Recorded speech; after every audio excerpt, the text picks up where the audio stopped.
मौजूद है। मैम, इस पूरे मामले में आपने कितनी एफआईआर दर्ज की है और क्या है पूरा मामला? 2 एफआईआर लॉन्च की गई है। 2 एफआईआर तुलिंस पुलिस स्टेशन में 2 एफआईआर लॉन्च की गई है। एक एफआईआर में 48 आवर्स में प्रचार करना मनाही है, इसके तहत एक एफआईआर हुई है। और दूसरी एफआईआर में एफएसटी को कुछ पैसे मिले तो उसके तहत दूसरी एफआईआर हुई है। उसके बाद इलीगल कॉन्फ्रेंस एक ली गई, प्रेस ली गई, उसकी भी तीसरी एफआईआर हम दाखिल कर रहे हैं। यानी कि मैडम टोटल 3 एफआईआर इस पूरे मामले में दर्ज 3 एफआईआर हो रही है। मैम, इस पूरे मामले में एफआईआर किनके विरुद्ध की गई है? 3 एफआईआर के बारे में अगर जो थोड़ा बहुत आप जानकारी दे सके। एक एफआईआर में राजेंद्र नाइक साहब का नाम है, दूसरे भी उनका ही नाम है, तीसरी पे दोनों पक्षों के जो थे वहां पे उपस्थित उनके नाम रहेंगे। मैम, कुछ कैश कहां से मिला, इसके बारे में कुछ जानकारी प्राप्त? कैश कहां से मिला, कौन लाया था, कैसे लाया था, इसकी इन्फॉर्मेशन हम इन्वेस्टिगेशन के बाद ही दे सकते हैं। अभी मिला है, एफएसटी को ऑब्जेक्शनेबल लगा है, उन्होंने कॉग्निजेंस लिया है और उचित सेक्शन के तहत हमने एफआईआर लॉन्च की गई है।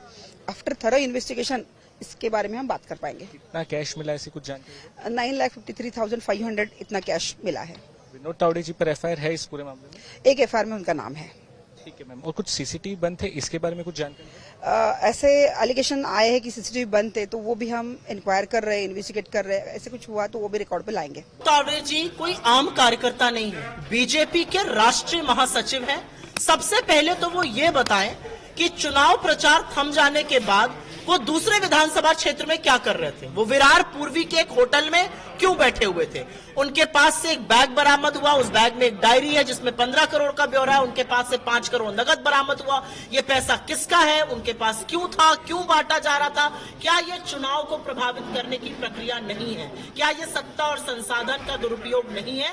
ये बात पूछी जा रही है। विनोद तावड़े जी जबरदस्ती यहाँ पर बोल रहे हैं मैं ये हूं, मैं आपसे कोई जानना नहीं चाहता आप क्या है। 5 करोड़ जो आपके पास से मिले वो क्यों है, किसके हैं, आप उसके साथ क्या कर रहे थे, इस बात का जवाब दीजिए। असलियत यह है कि पूरे चुनाव प्रचार के दौरान हमने सत्ता और संसाधन का जबरदस्त दुरुपयोग होते हुए देखा। हमने विपक्ष के लोगों के हेलीकॉप्टर और बैग चेक होते हुए देखे, लेकिन टेम्पो में भरे, बोरों में लदे जो पैसे थे जो अब भाजपा बांट रही है, उस पर हमने एक शब्द नहीं सुना। विनोद तावड़े को यह बताना पड़ेगा, बीजेपी को, जेपी नड्डा को, नरेंद्र मोदी को यह बताना पड़ेगा कि महाराष्ट्र में इस तरह के पैसे आप क्यों बांट रहे हैं। इतना बौखला गए, हारसे के बाद पैसे के बल पर सरकार बनाने की कोशिश कर रहे हैं। इस तरीके से देख रहे हैं आप, झारखंड और महाराष्ट्र दोनों जगह चुनाव प्रचार भी करके आई हैं।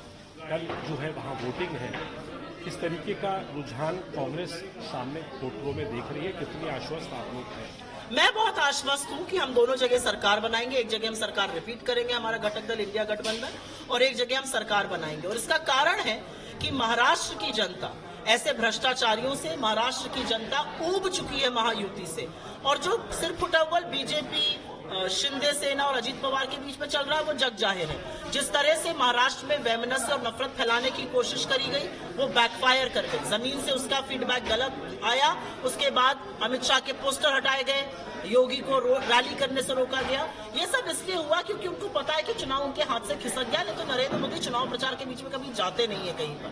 हम आश्वस्त हैं, हम सरकार बनाएंगे क्योंकि हम किसानों की बात कर रहे हैं, किसान की कर्जा माफी की बात कर रहे हैं, हम सोयाबीन को 7,000 रुपए प्रति क्विंटल पे खरीदने की बात कर रहे हैं, महिलाओं के लिए फ्री बस सेवा की बात कर रहे हैं, उनके अकाउंट में 3,000 रुपए डालने की बात कर रहे हैं, हम एक बेरोजगारी भत्ते की बात कर रहे हैं, हम जातिगत जनगणना की बात कर रहे हैं, और हम 25 लाख की एक हेल्थ बीमा की बात कर रहे हैं। तो हम मुद्दों पे चुनाव लड़ रहे हैं और इसलिए लोग हमारे साथ हैं। हम किसानों की बात कर रहे हैं, युवाओं की कर रहे हैं, महिलाओं की कर रहे हैं, महाराष्ट्र के आम जन की बात कर रहे हैं। उपचुनाव भी हो रहे हैं, उत्तर प्रदेश में उपचुनाव है 20 तारीख को, कल वहाँ भी वोटिंग होगी। इससे पहले समाजवादी पार्टी के नेता ने चिट्ठी लिख के चुनाव आयोग से कहा कि कोई पुलिस वाला किसी का आइडेंटिटी कार्ड चेक ना करे, ये काम पोलिंग ऑफिसर्स का होता है।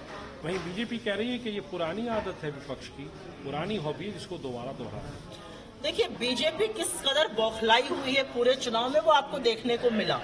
इतने घटिया बयान, इतने घटिया नारे, जिसकी खुलकर बगावत बीजेपी वाले ही महाराष्ट्र में कर रहे थे। हमारे यूपी वाले गए थे ना बाबा जी वहां पर नारे देने, उनके ही खिलाफ बगावत हो गई बीजेपी में। पंकजा मुंडे, अशोक चव्हाण, अजीत दादा पवार सभी बगावत कर रहे थे। बीजेपी बौखलाई हुई है। बाबा जी को पता है कि अगर चुनाव हार गए तो उनकी कुर्सी चली जाएगी।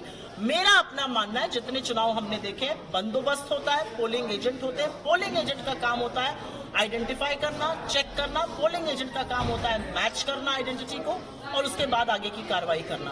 पुलिस का रोल होता है कानून व्यवस्था बनाए रखना। तो अगर ये मांग है तो ये बिल्कुल जायज मांग है कि पोलिंग एजेंट चेक करें, जो जिसका जो काम है वो करे। सीएजी को लेकर क्या सवाल है कांग्रेस के मन में, जो आपने पूरा बात रखी? अक्टूबर 2023 के महीने में performance audit, state specific compliance audit और थीमेटिक ऑडिट, जिससे बड़े बड़े प्रोजेक्ट ऑडिट होते हैं, जिससे अनियमितताएं बाहर आती हैं, जिससे स्कैम, घपले, घोटाले और सरकार को जो शर्मिंदा कर सकते हैं, ऐसे असहज सच बाहर आते हैं। उस ऑडिट को यहाँ के चीफ ऑडिटर ने आदेश देकर रुकवा दिया। 10 महीने ऑडिट शुरू होने के बाद ऑडिट क्यों रुकवाया गया, यह सवाल पूछा गया। और सवाल पूछने वाली जो एजेंसीज थी, जो न्यूज रिपोर्ट एजेंसी जैसे द प्रोब थी, उनको बोला गया सब कुछ चल रहा है। बिल्कुल नहीं चल रहा है, वो रोक दिया गया ऑडिट। तो ऐसा क्यों किया गया? किसके कहने से काली करतूतों को छुपाने की कोशिश की गई? ऐसा क्या असहज सच सामने आ रहा था जिस पर पर्दा डाला गया? क्योंकि वो सच तो सामने आएगा ही। क्या महाराष्ट्र की जनता को चुनाव से पहले सच जानने का अधिकार नहीं था? सीएजी ने उनसे ये हक क्यों छीना, ये पूछ रहे हैं हम, और किसके कहने से छीना?